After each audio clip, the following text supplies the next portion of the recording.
साइंसी वजूहात लिखिए। पहला सवाल, दौरी जदवल में बाएं तरफ से दाएं तरफ जाते हुए जौहरी निस्कुत्र बतदरीज कम होता है।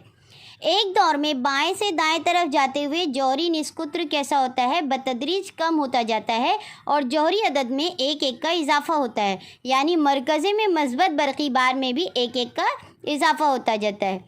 अलबत्ता इजाफी इलेक्ट्रॉन बैरूनी मदार में जमा होते हैं।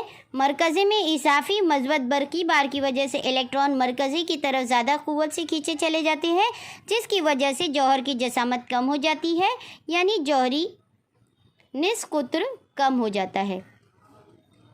मतलब क्या है इसका कि जैसे ही इलेक्ट्रॉन्स में हम देखेंगे, पीरियोडिक टेबल में हम देखेंगे कि जैसे ही हम लेफ़्ट टू राइट मूव करते हैं तो क्या होता है, लेफ़्ट टू राइट मूव करते हैं तो पीरियड्स कैसे होते हैं। ग्रुप 1 का पीरियड, अगर पहले पीरियड की बात की जाए, पहले दौर की बात की जाए तो उसमें एक ही इलेक्ट्रॉन होगा। दूसरे पीरियड की बात की जाए तो उसमें 2 इलेक्ट्रॉन होगा। तीसरे की बात की जाए तो 3 होगा। मतलब जैसे जैसे हम पीरियड्स में आगे जाते जाएंगे एक एक का इजाफा होता जाएगा। जब उसके अंदर इलेक्ट्रॉन की तादाद बढ़ेगी तो वो इलेक्ट्रॉन्स क्या करेंगे, मरकज़ की तरफ खींचे चले जाएंगे, और जब वो मरकज़ की तरफ खींचे जाएंगे तो उनकी साइज़ कैसी होती जाएगी, छोटी होती जाएगी। अगला सवाल है, दौरी जदवल में बाएं तरफ से दाएं तरफ जाते हुए धाती खवास में बतदरीज कमी वाक़ई होती है। धातों में इलेक्ट्रॉन खोकर कटायन बनाने का रुझान पाया जाता है। अंसर के इस रुझान को अंसर की धाती खासियत कहा जाता है।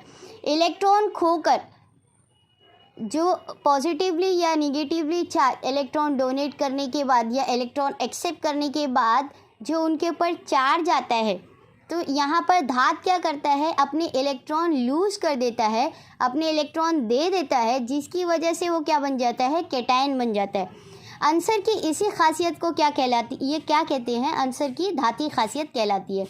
दौर में बाएं से दाएं जानिब जाते हुए अनासिर के बैरूनी मदार कैसे होते हैं, यकसा होते हैं, लेकिन इनके मदारों में क्या होता है, इलेक्ट्रॉन की तादाद में इजाफा होता जाता है, जिसकी वजह से क्या होता है कि मस्बत बरक़ी बार में इजाफा होता जाता है।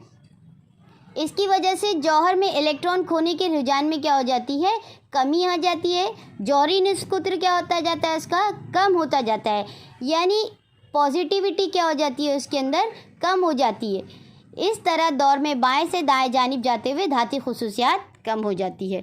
अगला सवाल है, ग्रुप में ऊपर से नीचे की जानिब जाते हुए जौहरी निस्कुत्र बतदरीज बढ़ता है। निस्कुत्र से जौहर की जसामत का तयन होता है, मतलब हम पता कर सकते हैं कि उसकी साइज़ कितनी बड़ी है। अब एक ग्रुप में नीचे जाते वक्त नए मदार का इजाफा होता जाता है, जिसकी वजह से बैरूनी इलेक्ट्रॉन और जौहर के मरकज़े के दरमियान फासला बढ़ता जाता है। इन इलेक्ट्रॉन पर मरकज़े की जानिब से खिंचाव कम हो जाता है। बस ग्रुप में ऊपर से नीचे की जानिब जाने पर जौहरी निस्कुत्र बतदरीज बढ़ता है। मतलब जैसे जैसे हम लोग डाउनवर्ड्स दी ग्रुप आएंगे, नीचे अच्छे जाएंगे, तो वैसे वैसे क्या होगा, एक एक मदार में इजाफा होता जाएगा। अगर हम देखें तो हीलियम, नियॉन, ऑर्गन की अगर हम बात करें तो एक एक क्या है, लास्ट शेल उसका बढ़ता जा रहा है। हीलियम का पहला जो है उसके लास्ट शेल में 2 इलेक्ट्रॉन होते हैं, एक ही शेल होता है। दूसरा अगर नियॉन की बात की जाए तो नियॉन का एटॉमिक नंबर होता है 10, तो उसमें 2 खौल बनते हैं। तो तीसरा अगर हम ऑर्गन की बात करें तो उसके अंदर भी कितने, 3 शेल बनेंगे, क्योंकि उसका एटॉमिक नंबर है 18। तो 2,8,8। तो ऐसे क्या हो रहा है कि जैसे जैसे हम नीचे की तरफ आ रहे हैं वैसे वैसे इलेक्ट्रॉन्स तो बढ़ ही रहे हैं, साथ में उनके खौल में भी इजाफा होता जा रहा है। एक ही ग्रुप के अनासिर की गिरफ्त यकसा होती है। किसी अंसर के जौहर के इंतहाई बैरूनी खौल में मौजूद इलेक्ट्रॉन की तादाद इस अंसर की गिरफ्त के मसावी होती है। अब चूंकि एक ही ग्रुप के अनासिर के इंतहाई बैरूनी खौल में एक इलेक्ट्रॉन की तादाद मसावी होती है, इसलिए वो अनासिर यकसा गिरफ्त ज़ाहिर करते हैं। मसला ग्रुप 1 के अनासिर एक गिरफ्ती इलेक्ट्रॉन होते हैं, इसलिए ग्रुप 1 में मौजूद अनासिर की गिरफ्त 1 होती है। इसी तरह ग्रुप 2 के अनासिर की गिरफ्त 2 होती है। मतलब क्या होता है कि आखिरी खौल में जो भी इलेक्ट्रॉन की तादाद मौजूद होगी उसी से हम क्या पता कर सकते हैं कि उस आंसर की गिरफ्त कितनी है, मतलब वैलेंसी कितनी है। लास्ट शेल में जितने इलेक्ट्रॉन्स बचेंगे उसी को हम क्या करेंगे कि उस आंसर की गिरफ्त है वो। अब जैसे जैसे हम आखिरी खौल की बात करें तो अगर ग्रुप 1 के एलिमेंट्स देखें तो ग्रुप 1 के एलिमेंट्स हाइड्रोजन है, लिथियम है, सोडियम है।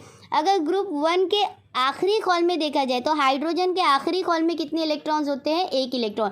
लिथियम की अगर हम बात करें तो उसके भी आखिरी कॉल में एक इलेक्ट्रॉन होता है। सोडियम की भी अगर हम बात करें तो उसके भी आखिरी कॉल में एक इलेक्ट्रॉन होता है। तो वो एक इलेक्ट्रॉन क्या कर देगा? खो देगा। और एक इलेक्ट्रॉन खोने की वजह से, एक इलेक्ट्रॉन, लास्ट शेल में एक ही इलेक्ट्रॉन है, इससे हम पता कर सकते हैं कि वो कौन से ग्रुप से बिलोंग करता है या कौन से गिरफ्त रखता है। तो ग्रुप 1 की खासियत उसके अंदर मौजूद है, उसकी गिरफ्त क्या होगी? एक होगी। अगला सवाल है, सिफर ग्रुप के अनासिर को शाज़ गैस, रईस गैसेस भी कहते हैं। शाज़ गैसेस अनासिर के जौहरों में तमाम इलेक्ट्रॉनी खौल में इंतहाई खौल, बैरूनी खौल भी शामिल है, मुकम्मल तौर पर इलेक्ट्रॉन से पुर होते हैं। हमने पहले ही पढ़ा था कि सिफर ग्रुप क्यों कहते हैं, रईस गैस और शाज़ गैस क्यों कहते हैं? क्योंकि वो मुकम्मल तौर से, उनकी मुसम्मनी हालत क्या होती है? मुकम्मल होती है। हीलियम की अगर हम बात करें तो हीलियम का जो एटॉमिक नंबर है वो 2 होता है, वो मुकम्मल तौर से पुर होता है। वो 2 इलेक्ट्रॉन्स रहता है, ना वो देता है, ना वो लेता है, ना ही वो साझेदारी में हिस्सा लेता है। अगर हम देखें, हीलियम के बाद है हमारे पास नियॉन। नियॉन का भी मुसम्मनी हालत कैसी होती है? मुकम्मल होती है। पहले शेल में 2 इलेक्ट्रॉन्स होते हैं, दूसरे शेल में 8 इलेक्ट्रॉन होते हैं। मतलब उसको लेने देने और साझेदारी करने की ज़रूरत महसूस नहीं होती है। इनकी इलेक्ट्रॉनिक तश्कील क़याम पजीर होती है और ये अनासिर ना अपना इलेक्ट्रॉन खोते हैं, ना ही वो अपना इलेक्ट्रॉन कबूल करते हैं। ये अनासिर कीमियाई तामुल में हिस्सा नहीं लेते। ये तमाम अनासिर गैसें हैं, लिहाजा उन्हें रईस गैस या नोबल गैस कहते हैं।